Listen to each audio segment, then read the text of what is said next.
Hi everyone. இன்றைக்கி நாம் சுவையான மட்டன் குழம்பு எப்படி செய்கிறதுன்னு பார்க்கலாம். ஒரு கடாயில் 1 கப் தேங்காய் துருவல் எடுத்துக்கலாம். அது கூட கொஞ்சமாக கருவேப்பிலை, மல்லி இலை, புதினா இலை, ஹோல் ஸ்பைசஸ், பெப்பர், முந்திரி பருப்பு போட்டு நல்லா வறுத்து எடுத்துக்கலாம்.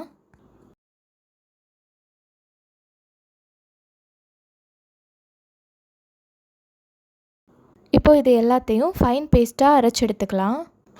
ஒரு கடாயில் தேங்காய் எண்ணெய் விட்டு கடுகு கருவேப்பிலை தாளித்து அது கூட 1 ஸ்பூன் இஞ்சி பூண்டு சேர்த்து பச்சை வாசனை போகிற வரைக்கும் நல்லா வதக்கிக்கலாம்.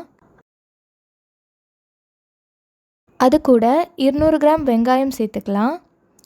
அது கூட கொஞ்சம் உப்பு சேர்த்து நல்லா வதக்கிக்கலாம்.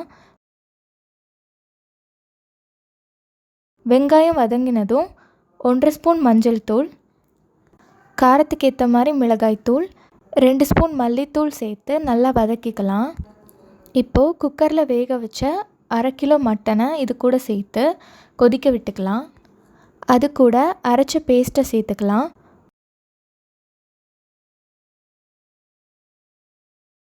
ஒரு ஸ்பூன் மட்டன் மசாலா சேர்த்துக்கலாம். எண்ணெய் பிரிஞ்சு வரும்போது மல்லி இலை தூவி இறக்கிக்கலாம். சுவையான மட்டன் குழம்பு ரெடி.